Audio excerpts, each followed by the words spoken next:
നമസ്കാരം. കലാമണ്ഡല സത്യഭാമയ്ക്ക് നന്ദി. RLV രാമകൃഷ്ണനെതിരെ എന്ന് ഏവരെയും തോന്നിപ്പിച്ച ആ അധിക്ഷേപം അവസാനം ഗുണകരമാകുന്നു. കേരള കലാമണ്ഡലത്തിൽ ഇനി ആൺകുട്ടികൾക്കും പ്രവേശനം. മോഹിനിയാട്ടം പഠിക്കാൻ ഇനി മോഹനന്മാരും വരും. ഇക്കാര്യത്തിൽ കലാമണ്ഡലം ഭരണസമിതി തീരുമാനമെടുക്കും. സംസ്ഥാന സർക്കാരിൻ്റെ നവോത്ഥാന നയം മനസ്സിലാക്കിയാണ് തീരുമാനം. കലാമണ്ഡലത്തിൽ അങ്ങനെ പുരുഷന്മാരെയും പഠനത്തിനെത്തിക്കുകയാണ് കലാമണ്ഡല സത്യഭാമ സമ്മാനിച്ച വിവാദം.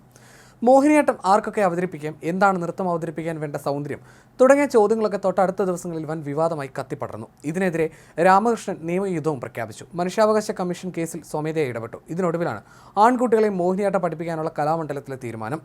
നേരത്തെ RLV രാമകൃഷ്ണൻ മോഹിനിയാട്ടം അവതരിപ്പിക്കാൻ കലാമണ്ഡലത്തിലെ കൂത്തമ്പലത്തിൽ അവസരം നൽകിയിരുന്നു.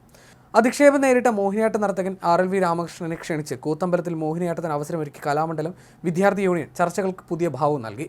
കലാമണ്ഡലത്തിൽ ചിലങ്ക കെട്ടിയാടാനായത് സ്വപ്ന സാക്ഷാത്കാരമാണെന്ന് RLV രാമകൃഷ്ണൻ പറഞ്ഞു.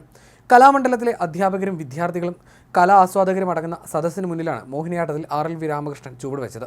കൂത്തമ്പലത്തിൽ ചിലങ്ക കെട്ടണമെന്ന 2 പതിറ്റാണ്ടായുള്ള രാമകൃഷ്ണന്റെ മോഹപൂർത്തീകരണം കൂടിയായിരുന്നു അരമണിക്കൂർ നീണ്ടുനിന്ന കൈരളി നൃത്താവതരണം. അടവുകൾ കോർത്തിണക്കിയ നൃത്തരൂപത്തോടെ തുടക്കം. ഗണപതി സ്തുതിക്ക് ശേഷം മോഹിനിയാട്ടത്തിലെ വർണ്ണവും കീർത്തനവുമായിട്ടാണ് രാമകൃഷ്ണൻ ആടിയത്. രാവണൻ എന്ന ആദ്യ ഭാഗവും ജഡായു മോക്ഷം എന്ന 2ാം ഭാഗവും രാമകൃഷ്ണൻ തന്നെയാണ് ചിട്ടപ്പെടുത്തിയത്. കലാമണ്ഡലത്തിൽ നിന്നും MPhilലും PhD നേടിയ രാമകൃഷ്ണൻ 15 കൊല്ലമായി അധ്യാപകനായി നർത്തകനായി കലാരംഗത്തുണ്ട്. ആൺകുട്ടികളെ മോഹിനിയാട്ടം പഠിപ്പിക്കാനായി കലാമണ്ഡലത്തിന്റെ വാതിലുകൾ തുറക്കുമെന്നാണ് പ്രതീക്ഷയെന്നും രാമകൃഷ്ണൻ പറഞ്ഞിരുന്നു. ഇതാണ് ഇനി നടക്കാൻ പോകുന്നത്. അതായത് രാമകൃഷ്ണന്റെ പോരാട്ട ഫലം കാണുകയാണ്. സർക്കാരും അതിവേഗം വിഷയത്തിൽ ഇടപെട്ടു. സത്യഭാമയുടെ അധിക്ഷേപ പരാമർശത്തിന് പിന്നാലെ കലാമണ്ഡലം വിദ്യാർത്ഥി യൂണിയനാണ് കൂത്തമ്പലത്തിൽ വേദിയൊരുക്കിയത്. കലാമണ്ഡലം VCയും രജിസ്ട്രാറും ഉൾപ്പെടെയുള്ളവരുടെ സാന്നിധ്യത്തിലായിരുന്നു നൃത്താവതരണം. സംഭവത്തിൽ ഡോക്ടർ RLV രാമകൃഷ്ണന് പിന്തുണയുമായി പ്രമുഖർ ഫേസ്ബുക്കിൽ പോസ്റ്റുകളുമായി രംഗത്തെത്തിയിരുന്നു. സംഭവത്തിൽ നിയമ നടപടി സ്വീകരിക്കുമെന്നും അദ്ദേഹം വ്യക്തമാക്കിയിരുന്നു. അതേസമയം താൻ ആരുടെയും പേരെടുത്ത് പരാമർശിച്ചിട്ടില്ലെന്നും ആരോപണത്തിൽ വസ്തുതയില്ലെന്നും നർത്തകിയുമായ സത്യഭാമ വ്യക്തമാക്കിയിരുന്നു.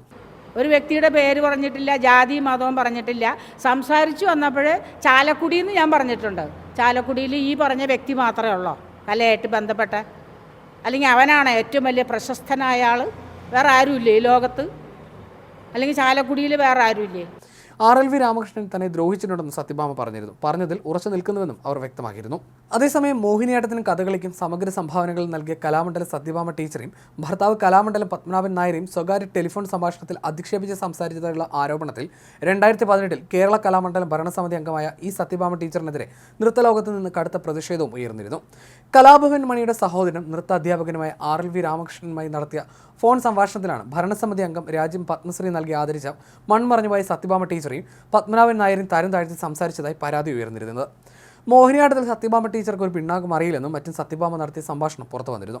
ദുബായിൽ ഒരു നൃത്ത മത്സരത്തിൽ വിധികർത്താവായി പങ്കെടുത്ത ഭരണസമിതി അംഗം കലാമണ്ഡല സത്യഭാമ RLV രാമകൃഷ്ണന്റെ ശിക്ഷയുടെ പ്രകടനത്തെക്കുറിച്ച് എഴുതി നൽകിയ റിമാർക്സിനെ സംബന്ധിച്ച് വിശദീകരണം ആവശ്യപ്പെട്ട് ഇരുവരും നടത്തിയ ഫോൺ സംഭാഷണമായിരുന്നു പുറത്തായത്. അന്ന് കലാമണ്ഡലം ഗവേഷണ വിദ്യാർത്ഥി കൂടിയായിരുന്നു രാമകൃഷ്ണൻ. നിള എന്ന പേരിലുള്ള വാട്സപ്പ് ഗ്രൂപ്പിൽ സത്യഭാമ നടത്തിയ സംഭാഷണം പ്രത്യക്ഷപ്പെട്ടതോടെയായിരുന്നു വിഷയം വലിയ വിവാദമായി അന്ന് വളർന്നത്.